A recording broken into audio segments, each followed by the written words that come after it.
मीरपुर नाम के शहर में तेजस अपनी पत्नी नीरू के साथ रहता था। पति पत्नी दोनों ही नौकरी करते थे। एक दिन तेजस गांव अपनी माँ के पास फोन करता है। हेलो, राम माँ, जीते रहो। माँ, तुम दादी बनने वाली हो। नहीं? अरे माँ, ठीक है बेटा, मैं कल ही आती हूँ।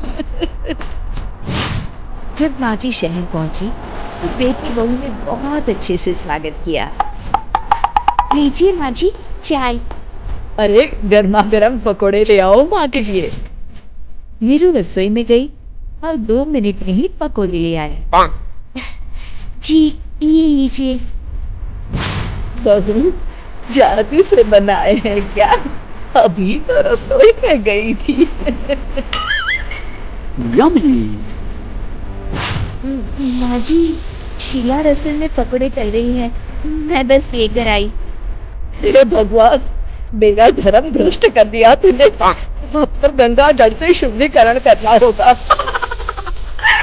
दूसरे दिन, माँ जी, मैंने नाश्ता बना दिया है, ऑफिस जा रही हूँ। और अभी तो घर का सारा काम पड़ा है।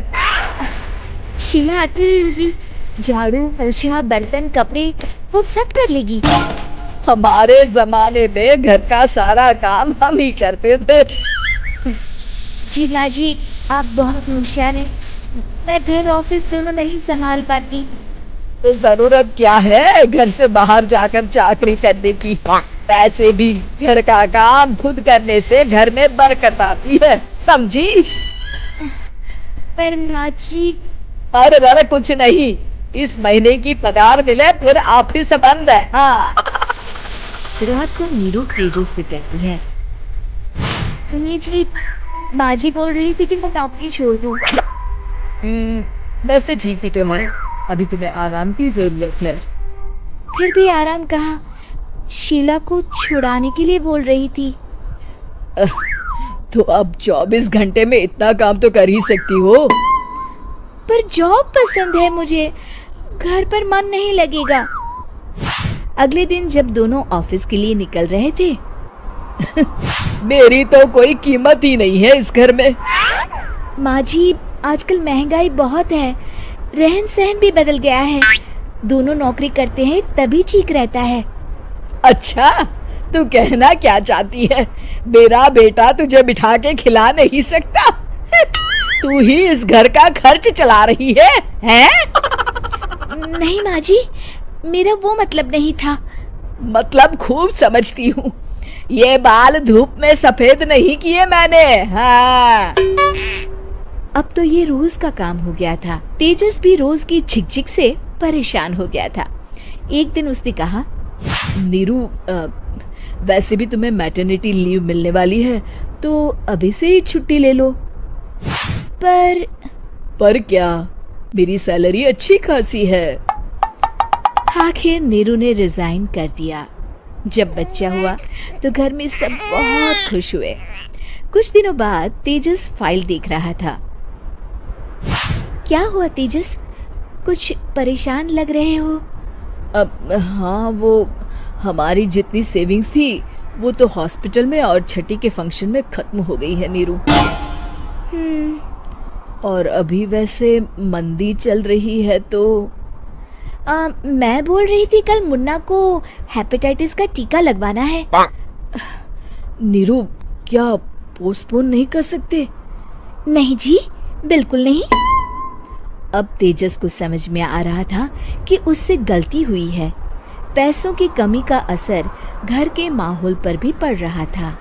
अगले दिन, बेटा, मेरा चश्मा और ये दवाइयाँ ले आना, पर्चा देते हुए माँ जी ने कहा।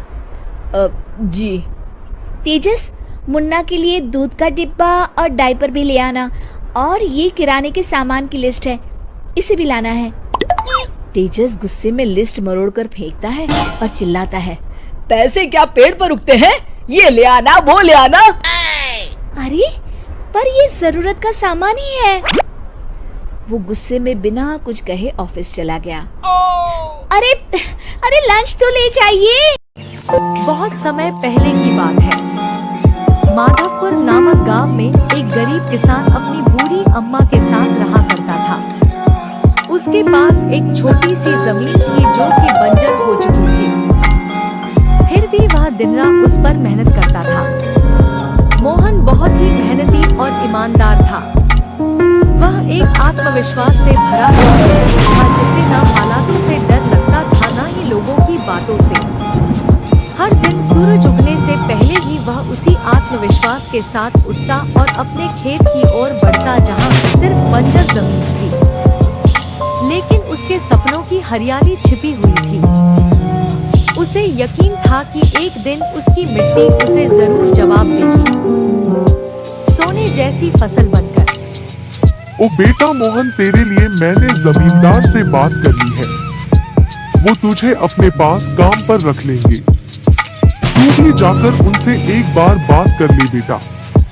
अब हमारे बस की बात नहीं रही। कम से कम वहाँ रहकर तू अपना गुजारा तो कर पाएगा। मुझे तेरा बहुत ख्याल है मोहन, इसलिए यह कदम उठाया। जाकर बात कर ले, सब ठीक हो जाएगा।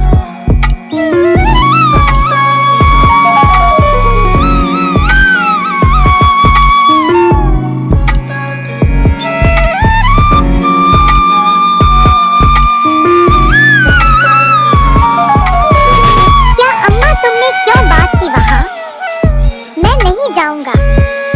हमारा खुद का खेत है तो मैं दूसरों के पास क्यों काम करने जाऊं? मैं गरीब सही मगर खुददार हूँ। मैं अपनी मिट्टी में पला हूँ, उसी में पसीना बहाऊंगा। चाहे जितनी भी मुश्किल हो अम्मा, मैं अपनी ही जमीन पर मेहनत करूंगा, किसी और की नौकरी नहीं करूंगा। अरे मोहन, उस बंजर जमीन में क्या उगाएगा तू? वो जमीन अब बिल्कुल बेकार हो गई है बेटा। ना उसमें नमी बची है ना जान।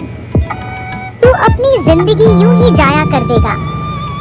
उस जमीन को संवारते संवारते मैं जानती हूँ तेरा हौसला बड़ा है, पर बेटा हौसले से पेट नहीं भरता। तू मेरी बात मान ले। वो जमींदार कम से कम तुझे रोज की रोटी तो देगा। अपनी जिद छोड़ दे बेटा। तू थक जाएगा पर वो जमीन कुछ नहीं देगी तुझे। अरे अम्मा, तुम बेकार में ही कितनी परेशान हो रही हो। देखना, एक दिन मैं उसी जमीन से सोना निकालूंगा। यह जमीन ही हमारी सबसे बड़ी ताकत बनेगी।